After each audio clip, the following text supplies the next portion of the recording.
Get this audiobook for free today at theaudiobook.co.uk. Despair, because everything here, from the notice boards that are no longer looked at, to the discarded slide rules in the science classroom, to the shattered piano in the cafe, is a monument to the capacity of humankind to lose everything it needs and everything it treasures.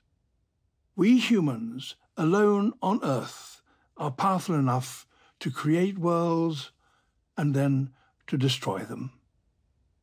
On the 26th of April 1986, reactor number 4 of the nearby Vladimir Ilyich Lenin nuclear power plant, known to everyone today as Chernobyl, exploded. The explosion was the result of bad planning and human error. The design of Chernobyl's reactors had flaws. The operating staff were not aware of these and, in addition, were careless in their work. Chernobyl exploded because of mistakes, the most human explanation of all.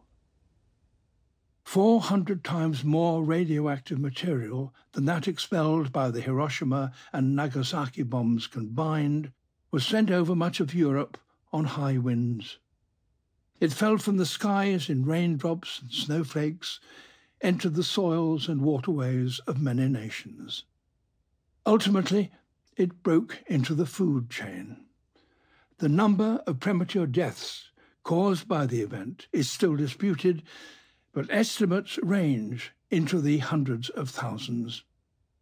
Many have called Chernobyl the most costly environmental catastrophe in history. Sadly, this is not true.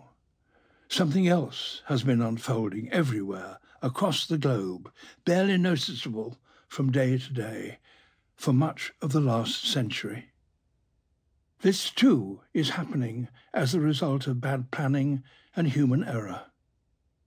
Not one hapless accident, but a damaging lack of care and understanding that affects everything we do. It didn't begin with a single explosion. It started silently before anyone realized it, as a result of causes that are multifarious, global, and complex. Its fallout cannot be detected by a single instrument. It's taken hundreds of studies across the world to confirm that it is even happening. Its effects will be far more profound than the contamination of soils and waterways in a few unfortunate countries. It could ultimately lead to the destabilization and collapse of everything we rely upon.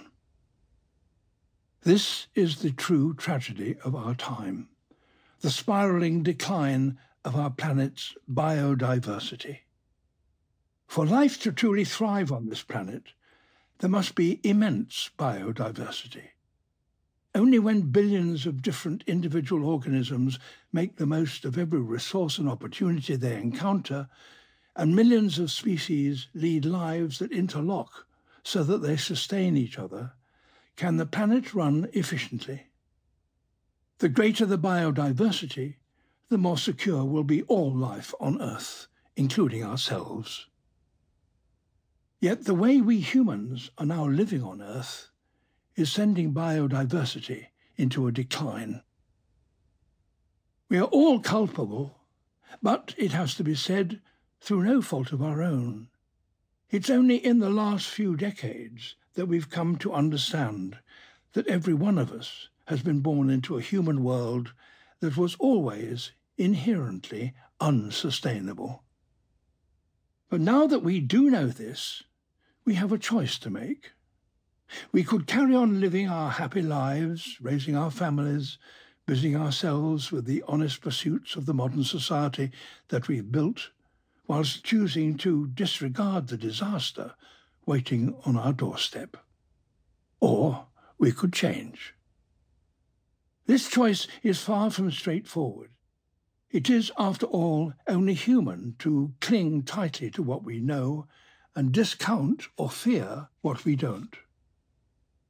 Every morning, the first thing the people of Pripyat would have seen on drawing back the curtains in their apartments was the giant nuclear power station.